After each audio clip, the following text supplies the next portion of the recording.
Bonjour à tous, on continue Masechet Ketuvot Daf Pei Dalet, on commence Daf Pei Gimel Amud Bet, 5 lignes en bas de la page, Rabban Shimon ben Gamliel, Omer, etc.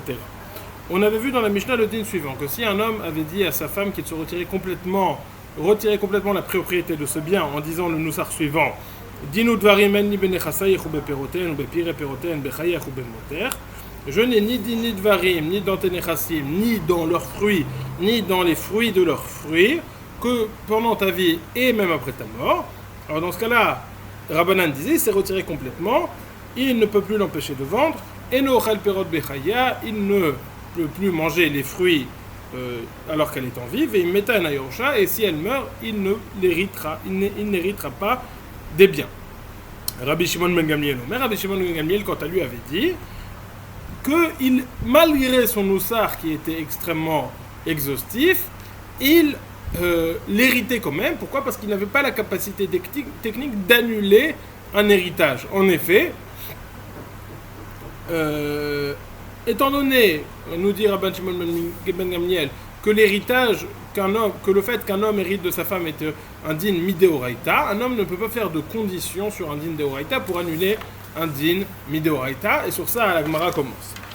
Omar Rav, alacha ke Rabban Shimon ben Gamliel, velo mita'ame.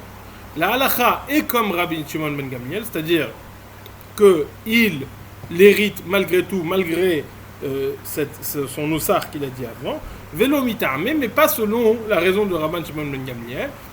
Gemara va essayer de comprendre que veut dire cette phrase. Pourquoi la halacha est-elle comme lui, et pour quelle autre raison que la raison mentionnée par Rabbi Shimon ben Gamliel. En effet, Rabbi Shimon ben Gamliel a dit que la condition n'est pas valable parce que ça s'oppose à un din Torah, point numéro 1. Donc, point numéro 1, la Yerusha, c'est un Yerusha midoraita. Point numéro 2, on ne peut faire de condition sur un din d'oraita. Matne al-ma shekatuv batorah, nao batel. Quelqu'un qui fait un tnaï sur quelque chose qui est écrit dans la Torah, son tnaï est annulé. Ce sont les deux conditions, les deux points de la halacha de la Sora de Rabban Shimon ben Gamliel. Demande la Gemara, Maï halacha ke Rabban Shimon ben Gamliel velo mitame. Que ça veut dire quoi? Que la halacha est comme lui, mais pas selon son svara, sa svara.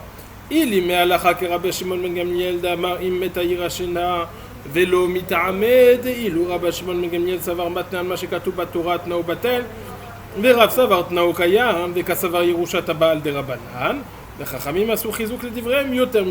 Si tu veux me dire que la halakha est comme Rabban Shimon ben Gamliel, comme on a dit, que malgré son oussar, il continue, il est toujours un bon héritier, il reçoit l'héritage de sa femme. Malgré tout, il reçoit l'héritage de sa femme. Mais pourquoi la halakha n'est pas comme Rabban Shimon ben Gamliel? Parce que lui pense, numéro 1, que Yerusha c'est de Oraita, et il pense que maintenant al mashekatu batorat nao batel, quelqu'un qui fait un tnaï sur ce qui est écrit dans la Torah, le Tnaï Batel. Tandis que nous pensons, Rav Savar Tnao Kayam, quelqu'un qui ferait un Tnaï sur ce qui est écrit dans la Torah, il a la capacité d'annuler ça et de faire une condition sur ça, donc Tnao Kayam.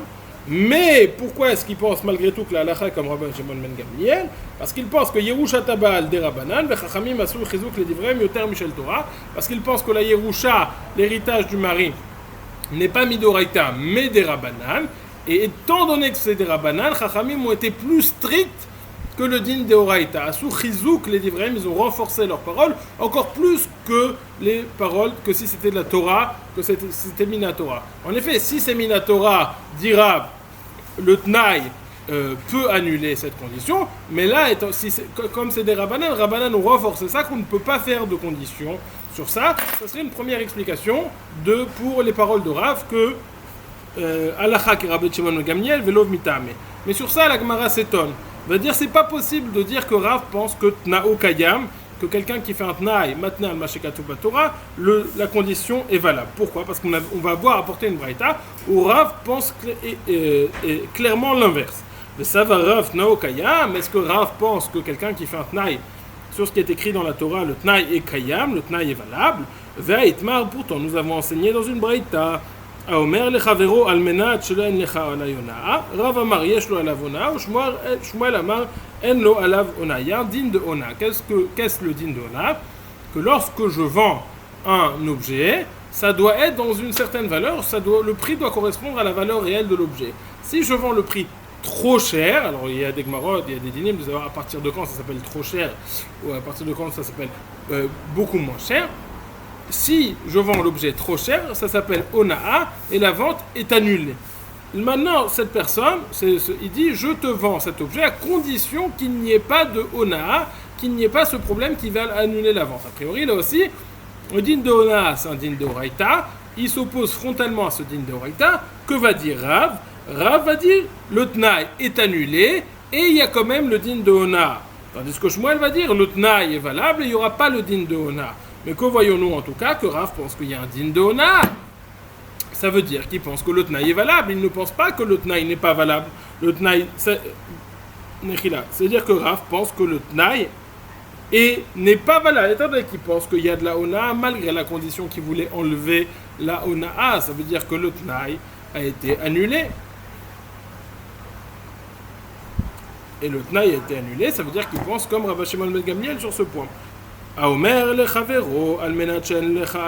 Quelqu'un qui dit à son copain, je te vends cet objet à condition que tu n'aies pas sur moi le din de onaa. Rav Amar yeshlo alavona. Rav dit, il peut avoir réclamé le problème de onaa. Ou Shmuel Amar enlo alavona. Tandis que Shmuel dit enlo alavona. On voit bien donc que Rav pense batnan mashekatu batora nao batel. Alors que veut dire Halacha ki Rabbi Shimon ben Gamliel velomita? Et la halacha qui Rabban Shimon ben Gamliel de Amar amatne al ma shekatuv batora tnao batel. Velav mitarme de ilu Rabban Shimon ben Gamliel savar meta yirashena verav savar meta lo yirashena. Bemet, on tranche la halacha comme Rabban Shimon ben Gamliel que quelqu'un qui est matne al ma shekatuv batora, qui fait un tnaï sur ce qui est écrit dans la Torah, le tnaï est batel. Ah, mais c'est quoi pas comme lui? Velo mitarme de ilu Rabban Shimon ben Gamliel savar meta yirashena. Rabban Shimon ben Gamliel pense de ce fait que si il a dit ce noussar, il reste malgré tout l'héritier, et si elle meurt, il va hériter de ses biens. Et Rav Savar, Meta, lo yirashena, et Rav Savar, il va penser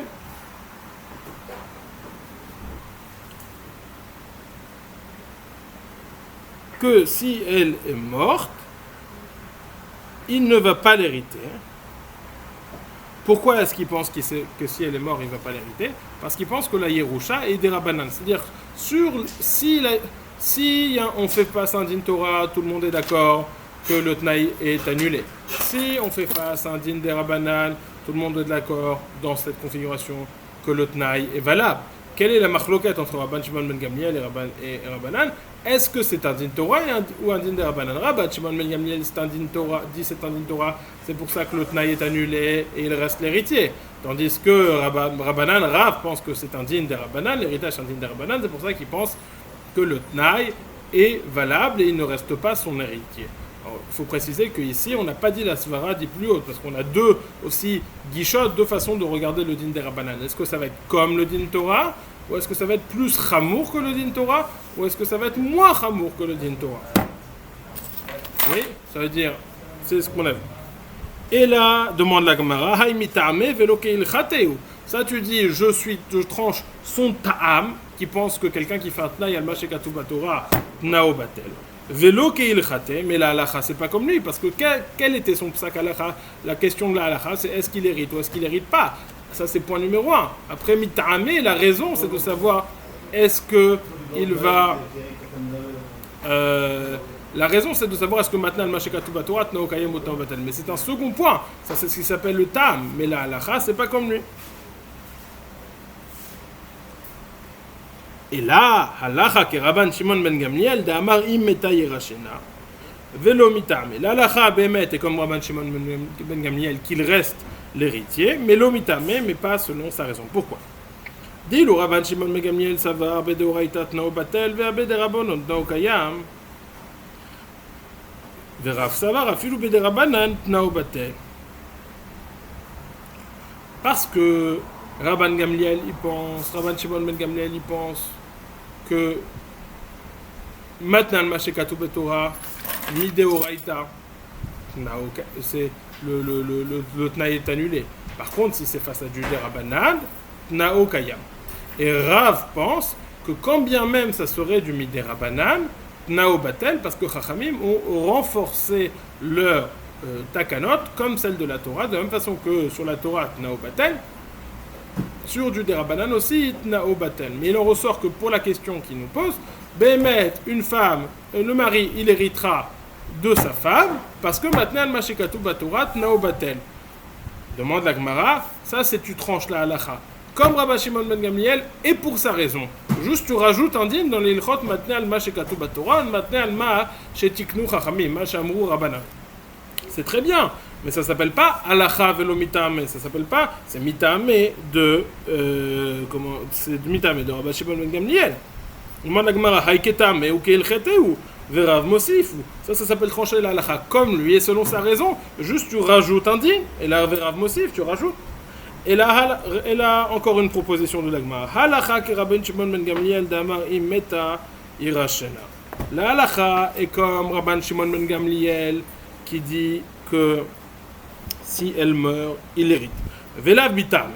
Deilou Rabban Shimon ben Gamliel savar Yerushat abal de oraita vechol admatne al ma shekatu batorat nao batel verav savar Yerushat abal de Rabbanan וחכמים עשו חיזוק לדבריהם כשל תורה. Bémet, comme on a dit plus haut. Rab, tout le monde est d'accord que sur la fin, sur la halacha, que Imeta Irachena, qui continue, qu'il reste à l'hériter parce que le Tnaï est annulé. La question est pour quelle raison ce Tnaï va être annulé. Rabban Shimon ben Gamliel, il dit parce que c'est Matne al Mashekatu Batora, c'est contre la Torah donc il est annulé. Tandis que Rav, il va penser, c'est Matne al Mashekatu Berabanan. Ah, pourquoi le Tnaï est annulé? Parce que Chachamim ont renforcé leurs paroles. Keshel Torah, comme qui ont donné la même valeur à la force de ceux de la Torah, ils pensent que maintenant le Mashekatu B'derabanan, Tnao, Batel. Donc c'est pour ça, Halacha comme Rabban Shimon ben Gamliel, mais pas Mitame, parce que lui il pense que c'est maintenant le Mashekatu Batora, et Rav il pense que c'est maintenant le Mashekatu B'derabanan. Et donc la question, la marloquette entre Rabban Shimon ben Gamliel et Rabbanan, c'est est-ce que la Yerusha, c'est le fait qu'un homme hérite de sa femme, c'est un din midéraïta, ou c'est seulement un din midérabanan. Et là, dans les mots, la chak Rabban Shimon ben Gamliel d'Amari meta yirachena velav mitame, mais pas comme ce qu'il pense, pas selon façon ça se fera. Deilou Rabban Shimon ben Gamliel savar Yerushat abal deoraïta vechol abatam mashekatu batora nao batel, parce que Rabban Shimon ben Gamliel il pense que Yerushat Baal, c'est d'Oraïta. Le fait que le mari hérite de sa femme, c'est un dit d'Oraïta. Et le Tnaï est annulé parce que quand la matin, le Mashekatu Batora, Tnao Batel, quelqu'un qui fait un Tnaï sur la Torah, son Tnaï est annulé. Mais Rav, ça va. Rav, quant à lui, pense que Yerushat Baal des Rabbanan, ce n'est qu'un din mi des Rabbanan. Vechachamim asou chizouk le divrehem, keshel Torah. C'est comme ça qu'on explique. Rav ilchete, velo, mitamel. La chai comme Rabban Shimon ben Gamliel, mais pas comme ce qu'il pensait. Donc il faut résumer, quand on va se présenter à ce din, il faut savoir d'abord, est-ce qu'on pense, question numéro 1, Matne al Mashekatu Batora, quelqu'un qui fait un tnaï sur ce qui est écrit dans la Torah, est-ce qu'on pense que Tnao Kayam ou Tnao Batel? Point numéro 1. Point numéro 2, Matne al Mashekatu Miderabanan. Est-ce qu'on va penser, quel est le statut du Derabanan? Est-ce que c'est moins que la Torah? Est-ce que c'est comme le din de Torah? Et donc dans quel cas ça serait Tnao Batel? Est-ce que c'est encore, ou est-ce que ce serait encore plus que le din Torah? Ok? C'est-à-dire que même si on penserait que dans le din Torah Tnao Kayam, le Tnaï est valable, peut-être dans le Derabanan, on peut quand même penser que Tnaï Batel. Ça c'est la deuxième question qu'on peut se penser. Quel est le din d'un Tnaï face à du Torah? Quel est le din d'un Tnaï face à du Derabanan? Et après la question qu'on doit clarifier, c'est est-ce que la Yerusha, le fait qu'un homme il hérite de sa femme, de quel din parle-t-on? Est-ce que c'est un din d'Oraïta ou un din Derabanan? Une fois qu'on s'est répondu à ces trois questions, on peut recomposer le puzzle et arriver à savoir la halacha. Rabban Shimon ben Gamliel il pense que Yerusha c'est un din Torah et le Tnaï est Batel parce que c'est Matne al Mashekatu Batora, il pense que quelqu'un qui fait un Tnaï sur un din Torah, le Tnaï est annulé, tandis que Rav il pense que c'est un din des Rabbanan et il pense que c'est Matne al Mashekatu B'derabanan, mais Chachamim ont renforcé leurs paroles comme chez le Torah, de la même façon que chez le Torah le Tnaï est annulé, il en est de même pour un Tnaï B'derabanan, le Tnaï est annulé. Demande la Gemara, Rav Savar Yerushat Abal de Rabbanan, est-ce que Rav réellement pense que la Yerusha d'un mari de sa femme, c'est un din des Rabbanan. Ve'atnan, pourtant, nous avons enseigné dans une Mishnah. Rabbi Yochanan ben Beroka Omer, Rabbi Yochanan ben Beroka nous dit Hayoresh et ishto yachzir levnei mishpacha v'yenake lahem min adamim. Un homme qui hérite de sa femme, il hérite un terrain de sa femme, au moment du Yovel, au moment après 50 ans, au jubilé, tous les terrains reviennent au propriétaire. Alors la Gemara, cette Mishnah nous dit, le mari qui a hérité un terrain de sa femme, au moment du Yovel, Yarzir lebnei mishpacha, il doit rendre le terrain, v'yenake lahem min adamim, il va leur diminuer dans leur argent. Ça veut dire quoi? La Gemara comprend à ce stade-là que ça veut dire il doit leur rendre le terrain et eux doivent leur payer un prix pas cher. Et sur ça, il y a une problématique. Pourquoi, la question est pourquoi est-ce qu'il doit leur rendre le terrain? C'est-à-dire, on doit rendre le terrain que lorsqu'il y a eu une vente. Mais lorsqu'il y a eu un héritage, on n'a pas à rendre le terrain. Alors, comment considérer? Si c'est un héritage d'Oraïta, il n'a pas à rendre le terrain. Si c'est un héritage Midera Banan, donc c'est assimilable à une vente, il doit rendre le terrain. Mais dans ce cas-là, il doit rendre le terrain. Il n'a pas d'argent à demander en retour. Donc on ne comprend pas cette Mishnah, de quoi parle-t-elle? Ve'avenanba, Maïka Savar, que pense Rabbi Yochanan Broka? Ika Savar Yerusha Tabal Deoraita à Mayarzir. Si on pense que l'héritage c'est Deoraita, pourquoi est-ce qu'il doit rendre le terrain? Ve'idera Banan, Domim Mayavitayu. Si Behimet il pense que la Yerusha du mari, c'est uniquement Midera Banan, pourquoi est-ce que la famille doit le payer? Il doit leur rendre le terrain. Comme le dit le Beyovel, il n'a rien à payer. Alors ça, c'est cette Mishnah qui n'est pas claire. Rav est venu à expliquer cette Mishnah nous en disant Leolam kasavar Yerusha tabal deoraita ukegon shorishato ishto beita kvura mishum kamishpocho murabono nishkol dame velieder ומה ינקה להם מן הדומים דמי קבר אשתו כדתניא מוכר קברו ודרך קברו מעמדו במקום יספדו בין במשפחה וקוברים אותו בעל כוחו משום גם משפחה. Rav nous dit באמת il pense que Yerusha Tabal c'est Deoraita, qu'il hérite Mideoraita et donc il n'aurait pas dû leur rendre le terrain. Pourquoi est-ce qu'il leur rend le terrain? Il dit parce qu'on ne parle pas de n'importe quel terrain. La femme elle a hérité à son mari un cimetière familial, un terrain où ils enterrent tous les membres de la famille. Et c'est un mépris pour leur famille, donc c'est toute leur famille qui est enterrée là. Maintenant, ils ne veulent pas qu'il y ait n'importe qui s'enterre ici, qui soit enterré dans ce terrain. Et c'est pour ça que la famille a le droit de réclamer la revente de ce terrain. La famille a le droit de récupérer ce terrain en payant réellement de l'argent. Il est obligé de leur revendre le terrain parce que c'est le kavod de la famille d'avoir ce terrain où ils enterraient tous leurs morts, de la famille, de continuer à enterrer leurs morts dans cet endroit et que personne d'autre n'enterre leurs morts à cet endroit. Donc Bémet Rav explique, Bémet la Yerusha Tabal c'est Mideoraita et il doit et là il n'a pas à leur rendre le terrain. Pourquoi est-ce qu'il a à leur rendre le terrain? Parce qu'il s'agit d'un petit cimetière familial. Donc Mishum Bgam Mishpacha, il doit leur revendre le terrain. Qu'est-ce que ça veut dire? C'est-à-dire il doit le revendre à l'exception de l'enterrement de la place de sa femme, parce que la place de sa femme, c'est à lui de la payer. Donc il doit le rendre moins le prix de l'enterrement de sa femme. Dans les mots, Leolam Kasavar Yerusha Rav Leolam Kasavar Yerusha Tabal Deoraita. Rav explique que Bémet il pense que la Yerusha du mari c'est un din Deoraita. Ou Kegon Shorishato Ishto Beita Kvura. Et on parle d'un cas où la femme lui a hérité une parcelle de cimetière. Étant donné qu'il y a un bgam mishpacha, ça fait du mépris pour la famille. Alors Chachamim m'ont dit qu'il est obligé d'accepter l'argent et de leur rendre le terrain.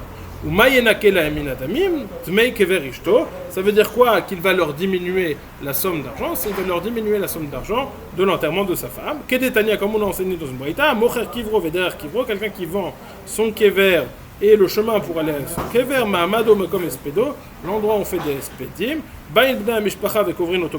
les membres de la famille peuvent venir et l'enterrer malgré tout dans ce terrain, c'est-à-dire ils ont le droit de récupérer le bien qui a été vendu de leur famille. Donc en tout cas, on voit ici d'une question que Rav a expliqué l'opinion de Rabbi Yochanan Broka, en pensant que Leolam Kasavar Yerusha Tabal, Mideoraita, que Yerusha Tabal, c'est Minatora et pas Midera Banan. Donc comment est-ce que nous on a expliqué que Rav pensait que Yerushat Abba Midei Rabbanan? Réponse de la Gemara, Rav Letaim Midei Rabbi Yochanan ben Broka Kamar Velei lo yisvira le Rav. Il a expliqué l'opinion de Rabbi Yochanan ben Broka dans cette Mishnah. C'était Rabbi Yochanan ben Broka qui parlait, et lui pensait que Yerushat Abba de Oraita, mais le Rav lui-même pense que Yerushat Abba, le mari hérite uniquement Midei Rabbanan, et c'est comme ça qu'on explique la halacha de cette Mishnah.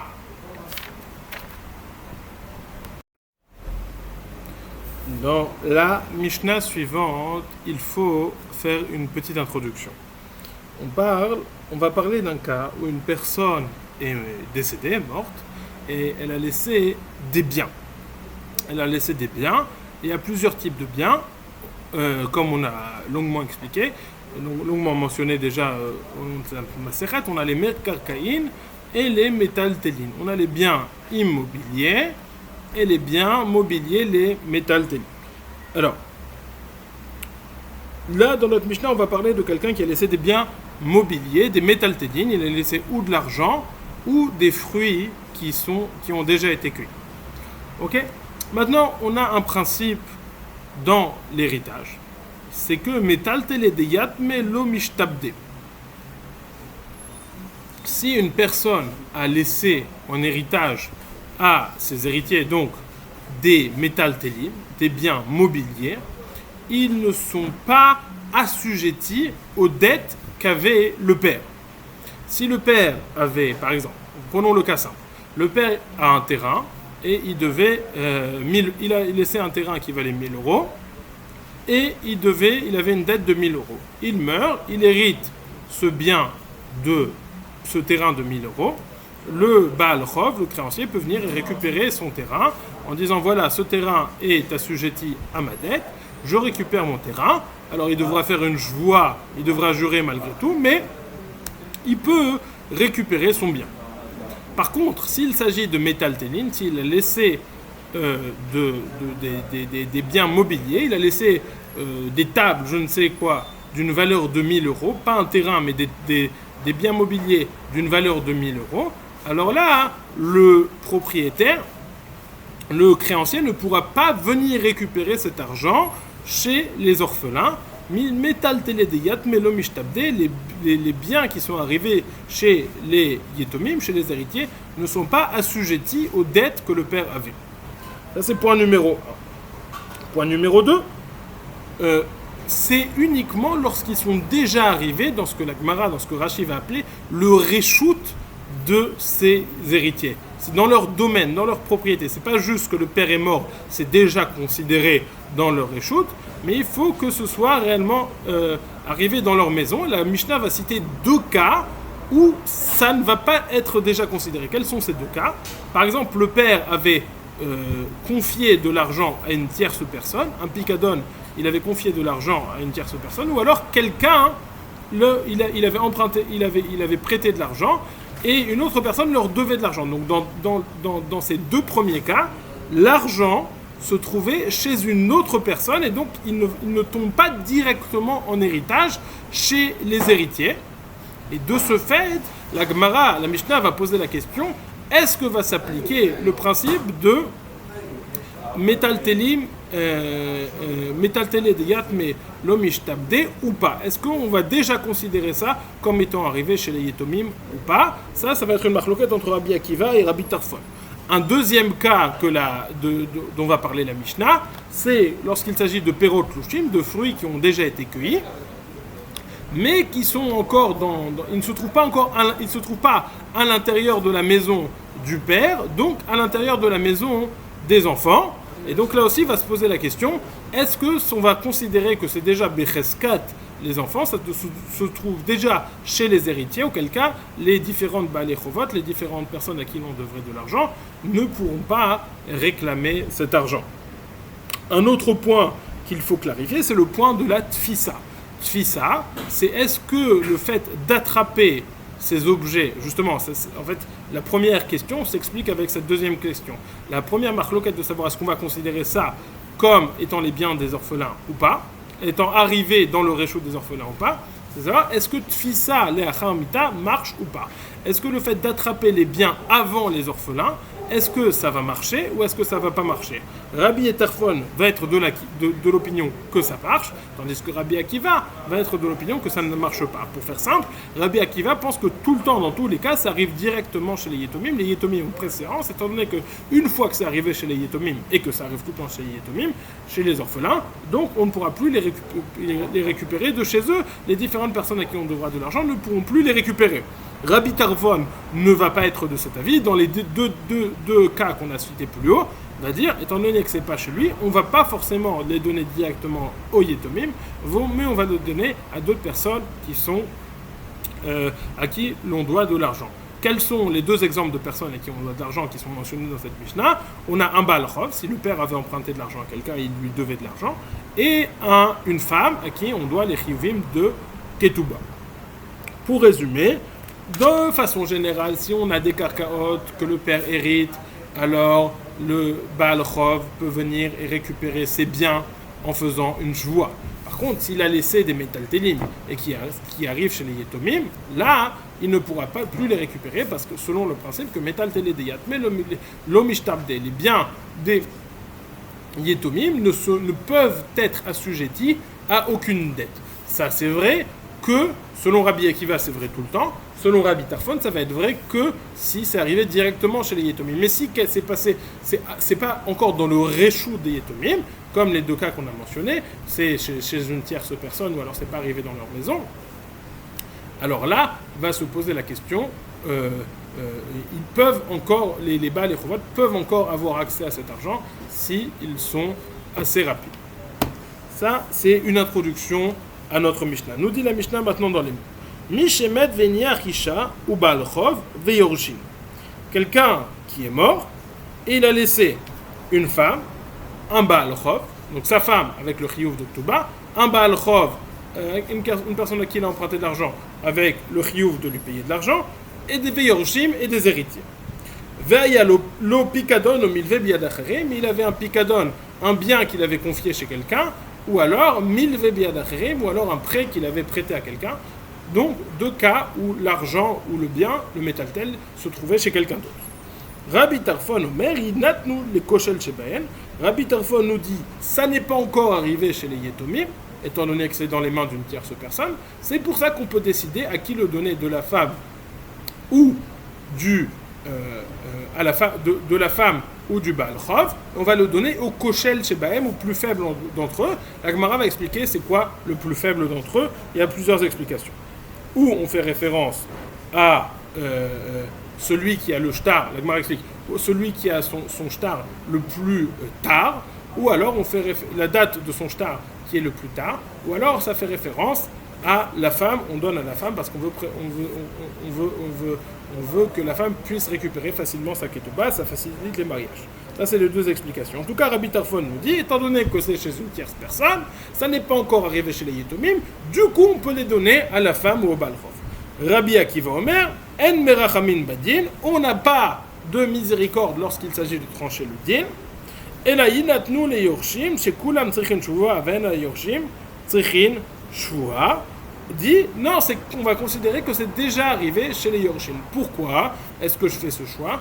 Parce que pour récupérer cet argent du Baal Chov, tout le monde a besoin de faire une shvoua. En effet, pour récupérer des biens qui sont potentiellement yorshim, il faut toujours faire une shvoua. Comme on a précisé dans le premier cas, le Baal Chov, quand bien même il y aura un terrain, pour récupérer ce terrain, il devra faire une shvoua qu'on lui doit bien cet argent. Sauf les héritiers.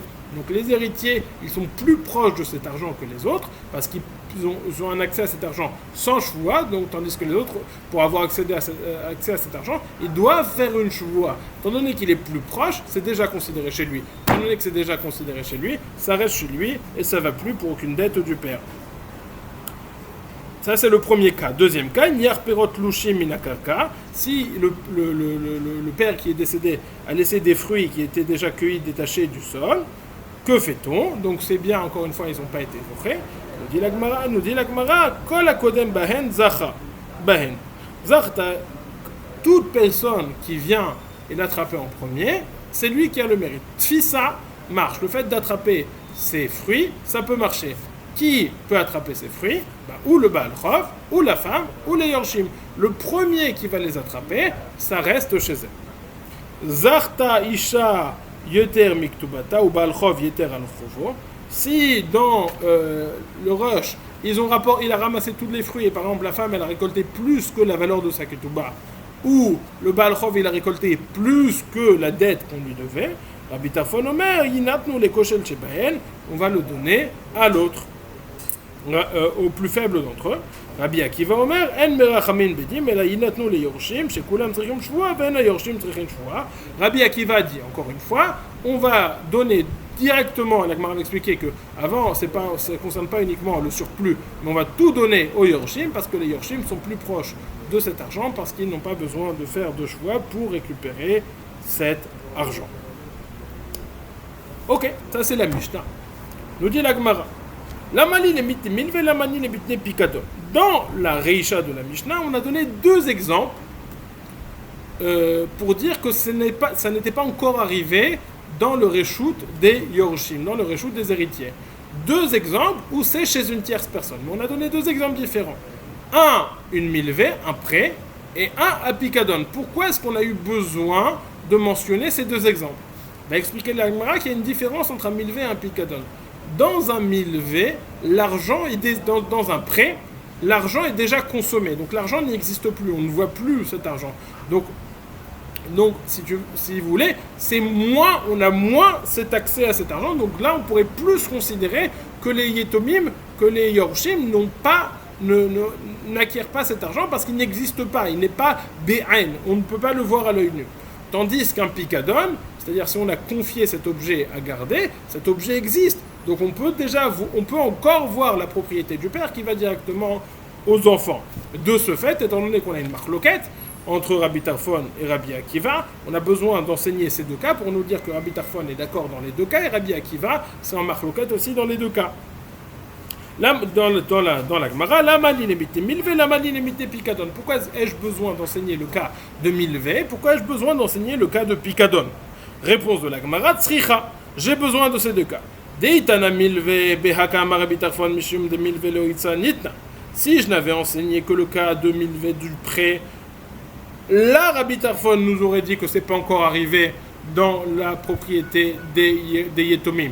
Parce que milva leotsanit, étant donné qu'un prêt c'est fait pour dépenser l'argent, donc l'argent n'est pas là. Et donc, les orphelins sont moins proches de cet argent. Avant le pikadon de ITBNA et Mamoïdeni le Rabbi Akiva. Mais s'il s'agissait d'un objet qui a été confié, qui est toujours présent, alors là on peut toujours voir la propriété du père qui passe directement chez les Tomim. C'est pour ça qu'on a besoin de nous dire, même dans un cas de pikadon, Rabbi Tarfon est cholek. Et inversement pour Rabbi Akiva, et si on avait enseigné que le deuxième cas de Pikadon, j'aurais dit uniquement dans ce cas de Pikadon, Rabbi Akiva pense que ça va directement chez les héritiers. Mais dans le cas du prêt, peut-être qu'il serait d'accord avec Rabbi Tarfon, c'est pour ça que j'ai besoin d'enseigner ces deux cas. Continue la Gemara. Là, on avait mentionné l'opinion de Rabbi Tarfon qui nous avait dit Rabbi Tarfon, ça ne va pas directement chez les Yorshim. Alors qu'est-ce qu'on fait? On a la capacité de le donner au Koshel Shebahem, au plus faible d'entre eux. Qu'est-ce que ça veut dire le Koshel Shebahem? Rabbi aussi Rabbi Hanina, mais les Koshel Shebaraya, celui qui a le plus faible Reaya, c'est-à-dire qui a le shtar le moins, le plus tard.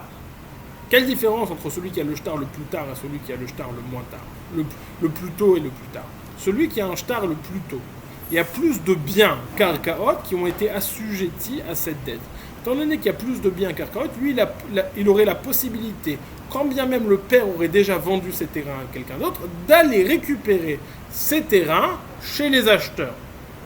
Donc celui qui a la date le plus tôt, il a plus de capacité d'aller récupérer des terrains chez les acheteurs que celui qui a la date la plus tard. C'est pour cela que, étant donné qu'il a un avantage, donc on va donner à celui qui est désavantagé.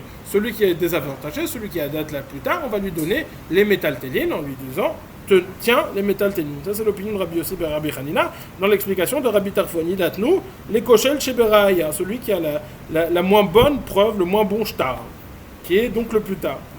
Rabbi Yochanan Omer, les Ktuvat Isha Mishum China, Rabbi Yochanan dit non, c'est qui le koshel chez Bahem? C'est les Ktubat Isha. On va donner à choisir entre le Baal Chov et la Ktuba de la femme.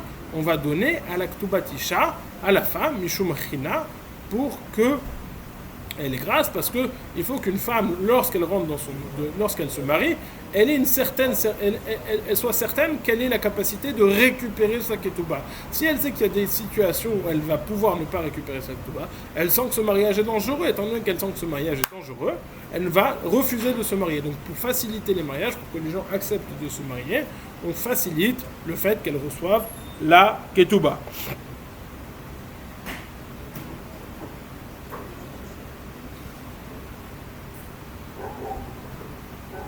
Ketanoé, nous dit la Gemara, c'est comme une machloket Tanaïm. Cette machloket entre Rabbi Yossi et Rabbi Hanina et Rabbi Yochanan, c'est comme une machloket Tanaïm.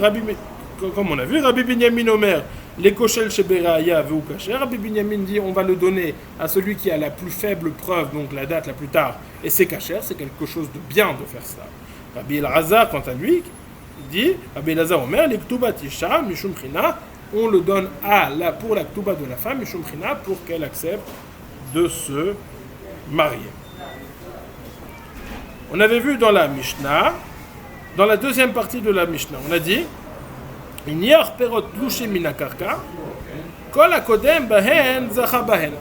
s'il a laissé des pérotes, des fruits qui étaient déjà cueillis, alors quel est le din? On a dit le premier qui le saisit, alors il a le droit dans ça. Et s'il a pris plus, là Rabbi Tarfon nous dit on va le donner à celui qui a le shtar le plus tard. Et Rabbi Akiva Omer Rabbi Akiva nous dit non, ça va directement chez les Yorshim. Demande la Gemara. Rabbi Akiva Maïre Moutar Kulunabi de Yorshinavu. Pourquoi est-ce que Rabbi Akiva parle uniquement sur le surplus? Il devrait parler sur tout. Réponse de la Gemara Nachinami Vaïdeda Rabbi Tarfon Moutar Tana Ihu Nami Moutar. La Gemara répond c'est vrai. Rabbi Akiva pense effectivement que tout va directement chez les Yorshim. Il n'y a pas le din de Tfissa du tout. Mais étant donné que Rabbi Tarfon il a parlé sur le surplus, alors lui aussi il a parlé sur le surplus. Mais en fait Rabbi Akiva est cholek sur tout. On a donc expliqué la machloket entre Rabbi Akiva et Rabbi Tarfon, à savoir est-ce que Tfissa lachar mita, ça marche? Est-ce que le fait d'attraper les objets avant que ça arrive chez les Yorshim, ça marche ou pas? Rabbi Akiva pense que ça marche pas du tout, et Rabbi Tarfon pense que ça marche. Demande la Gemara, est-ce que selon Rabbi Akiva, Tfissa loma niekla, le fait d'attraper les objets, est-ce que ça marche pas du tout? Pas du tout, du tout. Amarav Nachman, v'hu shetofas mechaim. Rav Nachman nous dit v'hu shetafas mechaim, si il l'a attrapé alors qu'il était encore en vie, durant la vie du mari, c'est-à-dire il avait des biens, il allait bientôt mourir, il restait des biens. Si elle a attrapé ses biens, elle a dit ça c'est pour ma dette, la femme elle a dit ça c'est pour ma ktuba, ou alors le Baal Chov il est venu, il a attrapé les biens, il a dit ça c'est pour l'argent, c'est pour la dette qu'on me doit, alors là ça marche. Donc Rabbi Akiva serait d'accord que Tfissa Michaim ça marche. Il a attrapé l'objet pour l'assujettir à sa dette alors que celui qui va mourir est encore en vie. Alors qu'il est encore en vie, ça marche et ça s'appelle une bonne fissa. Tandis que Rabbi Tarfon pense que même après la mort, ça marche. Ou les Rabbi Tarfon des manche echa. Alors déjà, il faut savoir qu'il y a différents types de domaines. On a un domaine qui s'appelle le Reshut Arabim, le domaine public complètement public. Et on a un domaine qui s'appelle Simta. Simta, c'est les coins du Reshut Arabim. Dans un Reshut Arabim, on ne peut pas faire de Kinyan Meshicha. Mais dans un Simta, c'est les côtés du Reshut Arabim où il y a moins de monde qui passe. Les petites allées, là, ça marche, on peut faire des Kinyanim Meshicha. Demande la Gemara, Rabbi Tarfon qui dit que ce n'est pas arrivé dans le domaine des Yerushim, des héritiers, lorsqu'on parle de Perot Lushim, lorsqu'on parle de Perot, on dit c'est pas arrivé dans le domaine des héritiers. Dans quel cas c'est pas arrivé dans le domaine des héritiers? Si c'était déjà dans la maison du père, ou alors c'est arrivé dans la maison des héritiers d'Yorshim, alors ça y est, c'est fini. Tout le monde est d'accord que ça appartient des héritiers. Toute la question, c'est quand c'est pas dans leur maison. Mais où? Alors, Est-ce que c'est uniquement lorsque c'est dans le Reshut Arabim ou alors, est-ce que c'est même quand c'est dans ce Simta? Rav ou Shmuel d'Amre Tarvayu ve'ut shetzvurin ou munachin bereshut Arabim aval besimta lo. Rav ou Shmuel nous dit c'est uniquement lorsque ces biens sont dans le Reshut Arabim que les Yorshim n'ont pas été zochés. Aval besimta lo, mais lorsqu'ils se trouvent dans cette simta, dans cette petite allée, non, ils n'ont pas, c'est déjà arrivé au Yorshim. Ve Rabbi Yochanan ve Resh Lakish d'Amre Tarvayu afilu besimta. Rabbi Yochanan et Resh Lakish eux-mêmes disent, les deux disent que même dans une simta, c'est pas encore arrivé au Yorshim tant que c'est pas dans leur maison. Continue la Gemara. Don daine que Rabbi Tarfon va Resh Lakish le ouf dominayu. Il y a des dayanim qui ont tranché la halacha comme l'opinion de Rabbi Tarfon, c'est-à-dire qu'ils ont donné l'argent au Baal Chov et non pas au Yetomim. Resh Lakish il a annulé le din, il a dit d'annuler, de rendre l'argent.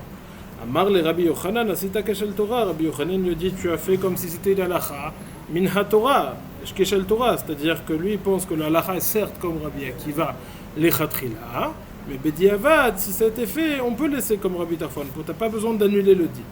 Mon Agmara leimak be'akamiflik dit que c'est ça le sujet de leur machloket entre Rabbi Yochanan et Resh Lakish. Mar savarta bidvar lima be'akamiflik, et disons que c'est ça le sujet de leur machloket de Mar savarta bidvar mishna choizer ou Mar savarta bidvar mishna et no choizer, que Resh Lakish pense que si on s'est trompé bidvar Mishnah dans quelque chose qui est enseigné dans la Mishnah, alors on doit annuler le din. Mais savarta bidvar Mishnah et no choser. Mais si, tandis que Rabbi Yochanan pense qu'on ne refait pas le din. Dit la Gemara non. Lo dekula almata bidvar Mishnah choser. Tout le monde pense que si on s'est trompé dans une dvar Mishnah, on doit annuler le din. Ve'acha be'akamiflige. Et c'est ça le sujet de leur machloket. Mar savar alacha ke Rabbi Akiva michavero velo mirabo. Mar savar alacha afilu mirabo. Mar savar Resh Lakish pense que la halakha est comme Rabbi Akiva par rapport lorsqu'il est en machloket avec quelqu'un d'autre, et même si cette personne est son rav. Tandis que Mar Savar afil halakha afilu. Pardon, Rabbi Yochanan pense que la halakha est comme Rabbi Akiva michavero, mais Rabbi Yochanan pense que la halakha est comme Rabbi Akiva face à tout un chaver, mais pas lorsqu'il est face à son rav. Ou Mar Savar halakha afilu mirabo, tandis que Rabbi Resh Lakish pense que la halakha comme Rabbi Akiva, même face à son rav. Si tu veux, non. Selon tout le monde, la halakha comme Rabbi Akiva, que lorsqu'il est face à un chaver, mais pas lorsqu'il fait face à son rav. La question était, qui était Rabbi Tarfon par rapport à Rabbi Akiva? Est-ce qu'il avait le statut de chaver ou est-ce qu'il avait le statut de rav? Une autre réponse, selon tout le monde, Rabbi Tarfon est considéré un chaver et pas un rav.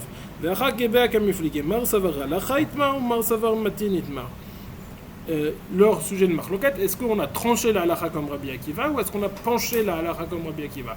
Si on tranche la halakha comme Rabbi Akiva, c'est-à-dire que la halakha est comme lui, ben lechatrila, ben bediaved, a priori et a posteriori. Si on a juste dit matin, on penche pour que la halakha soit comme lui, c'est-à-dire que lechatrila, mais pas bediavad. Une histoire. Krivi de Rabbi Yochanan tafus parad yatme misimta. Les proches de Rabbi Yochanan, ils ont on leur devait de l'argent, qui est quelqu'un qui est décédé, ils ont laissé une vache. Ils l'ont attrapé cette vache alors qu'elle était dans une simta. Donc dans une simta, rappelons-le, plus haut, Rabbi Yochanan et Resh Lakish avait dit que selon l'opinion de Rabbi Tarfon, même dans une simta, ça n'est pas arrivé encore dans le Reshut des Yorshim et la tfissa peut marcher. À tous les kameh de Rabbi Shimon ben Lakish, Amar lehu zilu adru. Pardon, à tous les kameh de Rabbi Yochanan, Amar lehu shabir tfastoua. Ils sont arrivés devant Rabbi Yochanan. Rabbi Yochanan leur a dit c'est bon, vous avez très bien fait. Parce que selon Rabbi Tarfon, ça marche même dans une simta. À tous les kameh de Rabbi Shimon ben Lakish, Amar lehu zilu adru. Ils sont allés devant Rabbi Shimon ben Lakish, leur a dit non, rendez la vache. Pourquoi? Parce que c'est, comme bien même j'aurais dit ça dans la halakha dans Rabbi Tarfon, mais dans la shita de Rabbi Tarfon, mais la halakha n'est pas comme Rabbi Tarfon, mais comme Rabbi Akiva. À tous les kameh de Rabbi Yochanan, donc ils sont revenus devant Rabbi Yochanan qui leur avait dit que c'était bon, il leur a dit Amarleu ma esse chez Kenegdi Chaloukalek, que puis-je faire si quelqu'un est cholek sur moi? l'air de dire, vous devez faire comme il vous a dit de faire. Haou bakra de yatme, il y avait quelqu'un qui vérifiait les biens des yetomim. Haou bakra de yatme, des tafse touramine. Et il y a quelqu'un qui est venu qui a attrapé leur taureau. Baal Chovam, donc il y avait des yetomim, il y avait quelqu'un qui vérifiait leurs biens, et il y a un Baal Chov, quelqu'un qui on devait de l'argent, qui est venu, qui a attrapé ce taureau pour eux, pour sa dette. Baal Chovam amar mechaim tafis nale, ou bakra amar lachar mita tafse. Le Baal Chov, celui qui a attrapé l'objet, il a dit moi je l'ai attrapé alors qu'il était encore en vie, que ça marche même selon Rabbi Akiva, comme on a précisé plus haut. Et le Bakra, celui qui s'occupait des biens des Tomim, il dit non, une fois après que le père soit mort, c'est maintenant qu'il a été Tofes qu'il a attrapé. À tous les kamé des Rav Nachman, ils sont venus de Rav Nachman, ils ont dit tu as des témoins qu'il a été Tofes, c'est ce qu'il a attrapé et que c'était pas chez lui. Amar le Lav, il a dit non.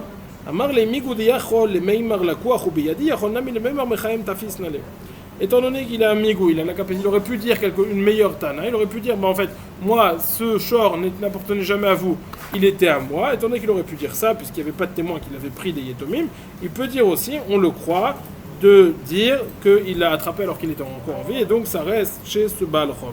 Demande la Gemara, comment est-ce qu'il peut dire cette tana de la Kouar ou Beyadim?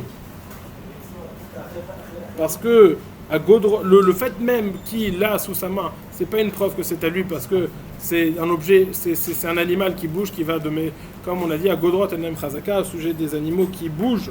Donc il n'y a pas de chazaka, le simple fait que ce soit sous ma main, ça s'appelle pas une chazaka. Pour de la Gemara, shani toura de messira leroé, les taureaux c'est différent, parce que les taureaux ça bouge pas comme ces autres animaux qui se déplacent rapidement. De Benessia tafus amta de yatme misimta. Des Benessia, la maison du Nassi, ils ont attrapé, donc il y avait quelqu'un qui était mort, et ils ont attrapé une servante qui appartenait au Yetomim alors qu'elle était dans la Simta. Yativ Rabbi Abaou et Rabbi Chanina bar Papi Yativ Rabbi Tzrak Nafra. Il y avait Rabbi Abaou, Rabbi Chanina bar Papi et Rabbi Tzrak Nafra. Yativ Rabbi Abba Gabayou. Il y avait Rabbi Abaou qui était avec eux. Marleou Shapir Tafistua. Tafsitua. Vous l'avez bien attrapé parce qu'on tranche la halakha comme Rabbi Tarfon. Parce que selon Rabbi Tarfon, même si c'est dans une simta, c'est bon. Marleou Rabbi Abba Mishum de Benessia Ninu Mechanfitu. Léo va donner que Rabbi Tarfon va adresser la Kishuv d'Aminayu. Il dit parce que c'est le Benessia, parce que c'est la maison du Nassi, vous êtes machnif auto, vous lui laissez le din comme ça. Il dit non, même si selon Rabbi Tarfon c'est bon, pourtant il y a des dayanim qui ont tranché la halakha comme Rabbi Tarfon, et Resh Lakish a annulé leur masse. C'est-à-dire qu'on ne tranche pas la halakha comme Rabbi Tarfon, on tranche la halakha comme Rabbi Akiva, et donc Tfisa la mita ne marche pas. Le fait d'attraper l'objet après la mort ne marche pas. Bonne journée.